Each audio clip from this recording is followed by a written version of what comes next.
నమస్కారం. ఒక దేశం తలరాత కేవలం కొన్ని గంటల్లోనే ఎలా మారిపోతుందో ఎప్పుడైనా ఆలోచించారా? ఈరోజు మనం 1988లో మాల్దీవుల్లో రాత్రికి రాత్రే జరిగిన ఒక భయంకరమైన సంక్షోభాన్ని, ఆపరేషన్ కాక్టస్ చారిత్రక ఘట్టాన్ని లోతుగా విశ్లేషిద్దాం. ఏమాత్రం ఆలస్యం చేయకుండా నేరుగా ఈ ఉత్కంఠభరితమైన చరిత్రలోకి వెళ్ళిపోదాం.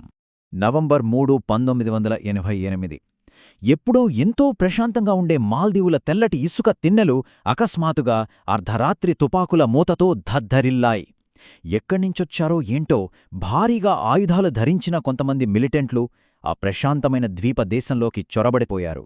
అక్కడ్నుంచే చరిత్రలో ఈ అత్యంత వేగవంతమైన సంక్షోభం మొదలైంది. సరే, అసలు ఈ ప్రాంతం ఎందుకంత కీలకం అనేది ఒకసారి చూద్దాం. హిందూ మహాసముద్రంలో ఉండే ఈ మాల్దీవుల జనాభా అప్పట్లో సుమారు 5,20,000. మొత్తం 1,200 దీవులుంటే కేవలం 200 దీవుల్లో మాత్రమే జనావాసాలున్నాయి. భౌగోళికంగా చూస్తే ప్రపంచ వాణిజ్యానికి, సముద్ర భద్రతకు ఈ ప్రాంతం గుండెకాయలాంటిది. అందుకే ఇక్కడ ఏమాత్రం అస్థిరత ఏర్పడినా అది ప్రపంచవ్యాప్తంగా పెను ప్రకంపనలు సృష్టిస్తుంది.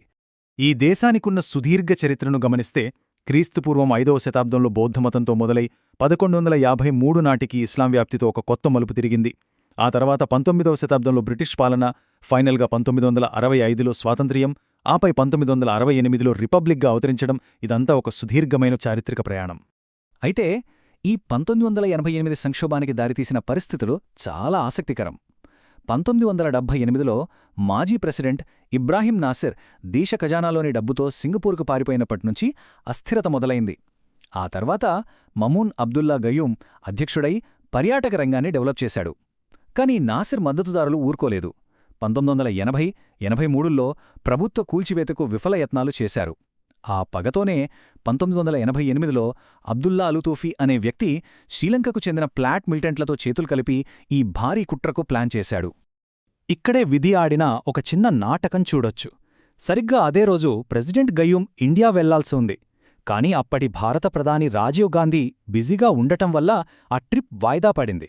ఈ విషయం తెలియని మిలిటెంట్లు ప్రెసిడెంట్ దేశంలో లేరనుకుని పోర్ట్, టీవీ, రేడియో స్టేషన్లను తమ గుప్పిట్లోకి తీసుకున్నారు.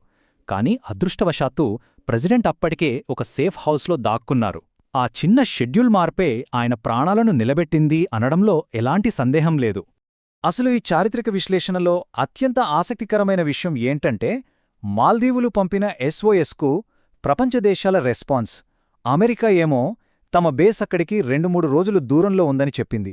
పాకిస్తాన్, శ్రీలంక, సింగపూర్ లాంటి దేశాలు తమకు అంత సైనిక సామర్థ్యం లేదని చేతులెత్తేశాయి. కాని బ్రిటన్ సూచనతో మాల్దీవులు ఇండియాను సంప్రదించగానే ఏమాత్రం వెనుకాడకుండా వెంటనే రంగంలోకి దిగడానికి అప్పటి భారత ప్రభుత్వం అంగీకరించింది. ఇంకేముంది, న్యూఢిల్లీలో అర్ధరాత్రి హై అలర్ట్. ప్రధాని, ఆర్మీ ఉన్నతాధికారుల మధ్య అత్యవసర సమావేశాలు జరిగాయి. పారాచూట్ బ్రిగేడ్ను పంపాలని డిసైడ్ అయ్యారు. అక్కడికక్కడే సాయుధ దళాలకు ఒక స్పష్టమైన అత్యవసర ఆదేశం పాసైంది. అదే ఇనిషియేట్ ఆపరేషన్ కాక్టస్. ఇప్పుడు ఒక ఆశ్చర్యకరమైన విషయం వింటే ఎవరైనా షాక్ అవ్వాల్సిందే. ఏంటంటే, విదేశీ గడ్డపై చేయబోయే ఇంత పెద్ద ఆపరేషన్కు సంబంధించి అప్పట్లో ఇండియన్ ఆర్మీ దగ్గర అఫీషియల్ మాల్దీవుల మిలిటరీ మ్యాప్స్ లేవు. నమ్మశక్యం కాకపోయినా ఇది నిజం. కేవలం టూరిస్ట్ బ్రోచర్లు, కొన్ని కాఫీ టేబుల్ బుక్స్, ఇంకా అప్పట్లో ఢిల్లీలో ఉన్న మాల్దీవుల అంబాసిడర్ ఇచ్చిన సమాచారంతోనే ఈ భారీ రెస్క్యూ మిషన్కు స్కెచ్ వేశారు. సరే, అసలు ఆర్మీ ప్లాన్ చేసిన ఆ స్ట్రాటజీ ఏంటో చూద్దాం. దీనిని 4 దశలుగా ప్లాన్ చేశారు. మొదటిది హుల్హులే ఎయిర్ఫీల్డును కంట్రోల్లోకి తీసుకోవడం. రెండవది ఎలాగైనా ప్రెసిడెంట్ గయూంను కాపాడటం.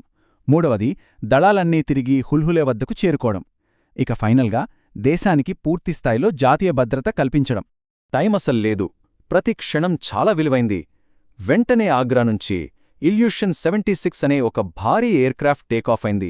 అందులో పారాషూట్ రెజిమెంటుకు చెందిన 6వ బెటాలియన్ సైనికులున్నారు. అలా చీకట్లోనే ఏకదాటిగా దాదాపు 2,000 కిలోమీటర్ల సుదీర్ఘమైన ప్రయాణం ఆ సంక్షోభ ప్రాంతం వైపు అత్యంత వేగంగా మొదలైంది. వాస్తవానికి ఈ మిషన్ను చాలా సీక్రెట్గా ఉంచాలి. కాని మధ్యగాలిలో ఒక ఊహించని ట్విస్ట్. పక్కనుంచే వెళ్తున్న బ్రిటిష్ ఎయిర్వేస్ ఫ్లైట్ 276 కంటా ఈ ఇండియన్ మిలిటరీ ఎయిర్క్రాఫ్ట్ పడింది. అంతే, క్షణాల్లోనే BBC ద్వారా ఈ వార్త ప్రపంచమంతా బ్రాడ్కాస్ట్ అయిపోయింది. ఆ సీక్రెట్ కాస్త లీక్ అవటంతో మిషన్లో టెన్షన్ మరింత పెరిగిపోయింది.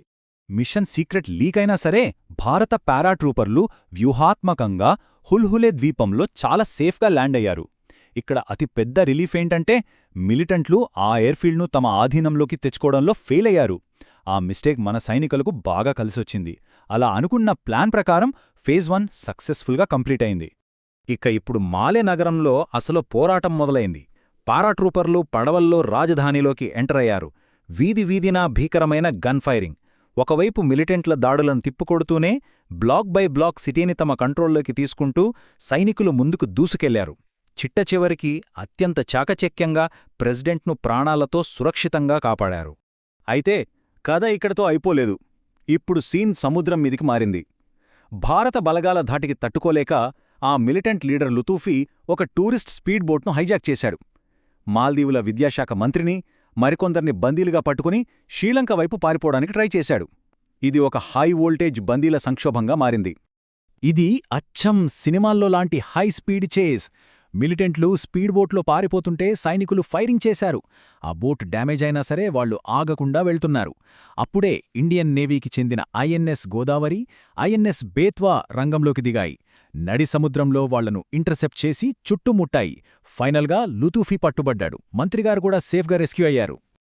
ఇదంతా ఒకవైపు జరుగుతుండగానే సపోర్ట్ చేద్దామని అమెరికా మిలిటరీ కూడా అక్కడికి వచ్చేసింది.